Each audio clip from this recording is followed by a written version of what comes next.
only 2.5% of the world's water is drinkable. The rest is either pollinated or salinated. And I feel really bad about the statistics, but I'm just glad for the most people I know, we have good drinking water. I know I've seen statistics saying 1%, I've seen some saying 2%. I think 2.5 is on the high end that I have seen of the world's water that's drinkable. I can't imagine, and there's a lot of water in this world. Anyways, I hope I guess drinking companies will continue to give us good drinking purified water.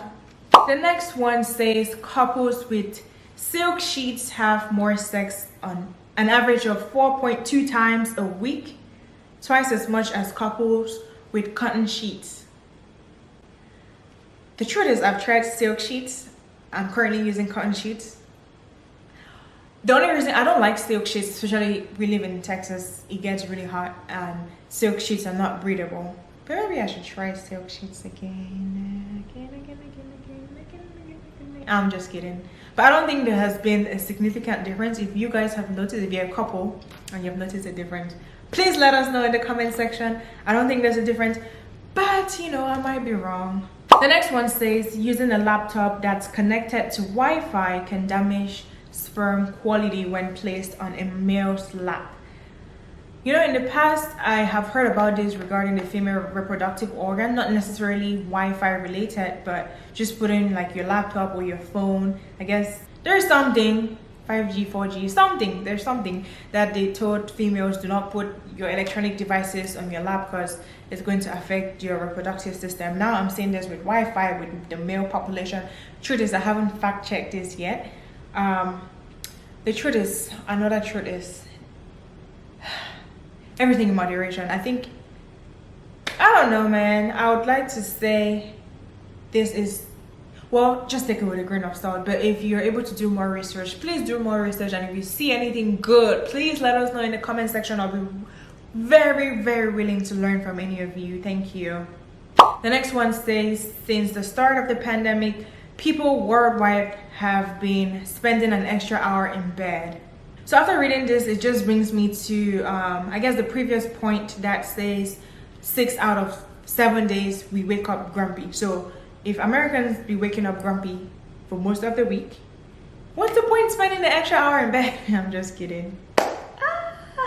But anyways, I hope everybody's enjoying this time in bed. For me, I used to definitely spend an extra hour in bed when I was working from home because I only gave myself enough time to wake up and settle down before my shift started. But we have since gone back, well, as of last month, we went back to the office, so doesn't apply to me anymore. I think it still applies to a few people. I don't know, to be honest, I can't tell. But if you're still sleeping for, you know, an extra hour every day, please let us know and let's celebrate your sleep wins, because sleeping is very important. The next one says there are over 2,000 recognized languages spoken in Africa, and Africa is the most language-rich continent on the planet. I think so. I think it's, in fact, I agree. Just my country, Cameroon, we have over 200 languages, and I can only imagine in other countries, and with over 2,000 recognized languages, that sounds like truth. That sounds like fact. All right, the next one says, on average, women blink 19 times per minute and men blink 11 times per minute. I wish blinking were something that were voluntary. I lied. Actually, I don't mind blinking without even knowing, but I don't know. The last time I checked, the male and the female population, there's no significant difference in blinking, but you know, I don't know. A time does not know. The next one says the average person yawns about 250 times in a lifetime. I think it's about average because I've seen, you know, 200 times, 200,000 times, 300,000 times, and all that. The next one says tea is the most widely consumed beverage in the world after water, and beer is the third. I'm not sure when this fact was taken because I feel like most of America is run on coffee. I don't know about, you know, other countries, but I'm pretty sure because I see coffee ads everywhere, and you know, there's coffee shops, there's, you know, my colleagues always drink coffee. I don't know, I'm just kidding. But I feel like I'm surprised that there's tea, then there's water, then there's beer. So what about coffee? First of all, is water a beverage? I didn't think water was a beverage, but you know, I don't know anything. The next one says your brain uses about 20% of all the oxygen and blood in your body. And I agree, we learned this in school, and our brain is a powerhouse. Kudos, kudos, kudos, kudos. The next one says your eyes can be sunburned, and that's true. That's fact. I mean, just if for those of you who disagree, just try it on one hot sunny day, especially in the summer. Put your eyes up to the sun, and let me know how they feel. They're gonna be burned. Especially for me, I feel like after I got my LASIK surgery, my eyes became really sensitive to the sun, where I can't go out without, especially during the day, without my sunglasses. But yeah, I'll always forever preach sunglasses and a summer hat. I don't know if I mentioned this. I'm pretty sure I mentioned this in my sunscreen video. So please make sure you check out that video as well if you haven't done so already. The next one says physical books continue to massively outsell ebooks every year. And this is something that I found very interesting. It's not something I disagree with. I just found it interesting because for me, I'm an Audible learner. Like, I listen to audiobooks a lot. And then I also like sometimes electronic books. It's just that I'm trying to stay away from looking at the monitor all day, every day, from work and after work. But I guess a lot of people still like ebooks, even though our world is getting more technologically advanced and everybody is more tech savvy than back in the days. But I think there was a very shocking fact to me. Not that I disagree, I 100% agree, but it was one of the facts that when I read it, I found it very shocking, to say the least. But I'm glad, you know, it's good to read pages and flip it and smell the books and digest the books. So all of that, I love it. The next one says exercising before breakfast can burn twice as much fat. And this is according to researchers from the University of Birmingham. I agree. Obviously, if you're exercising before breakfast, they're assuming that you fasted after dinner throughout the night, and then you woke up in the morning, you're exercising, then breaking your fast. So obviously this is correct, because at that point you're tapping into your fat reserve. So that's exercising in the fasted stage versus exercising after you ate a meal, where you're at that point you're just burning whatever you just consumed. So that's true. Now, as to whether or not morning exercise is the ultimate, that depends on everybody and especially your schedule, but I agree with this fact. The next one says the average American consumes about 40 pounds of cheese every year.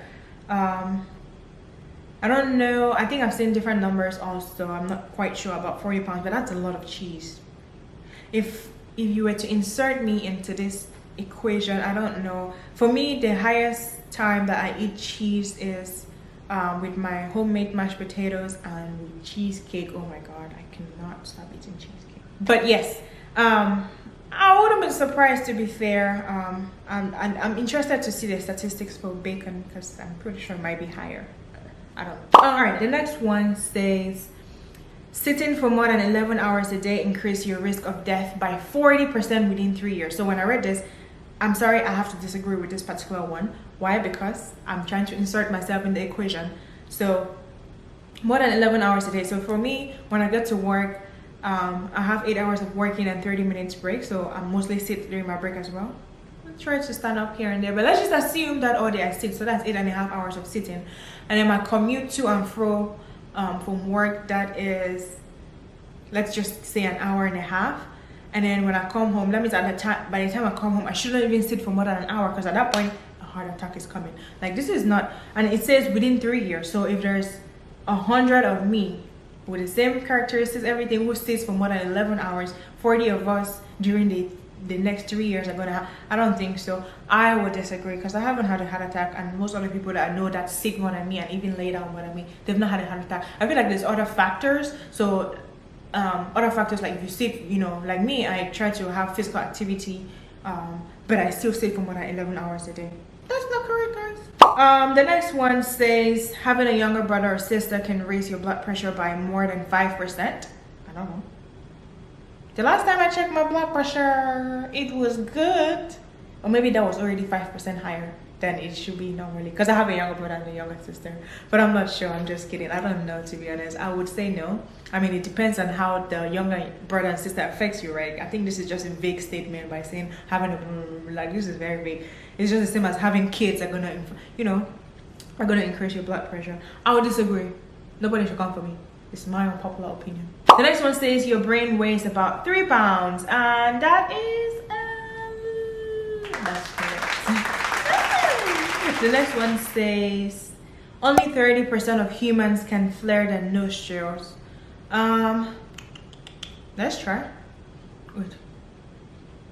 I don't know if you guys can see it, but I can flare my nostrils. I passed the test. I don't know what we are going to gain from this and the advantages of flaring your nostrils versus not, but I'm glad to learn about the statistics. All right, I don't want this video to be too long, so I'm just going to do the last one. So the last one is a term, procrastinator, and this is a person who hurries to get everything done in advance to decrease their mental workload. So I guess it's the opposite of procrastinator, who waits until at the end is now increasing their mental workload. I feel like both of them are not ideal, because if you're doing everything in advance, because it's a person who hurries, so if you're hurrying to do everything in advance, you're still affecting your mental workload. So how about you just find a balance? Like if you know that something is due, maybe work on it gradually as the due date is coming versus hurrying and finishing, because at the end of the day you're not going to be effective and you're still going to be stressing out yourself.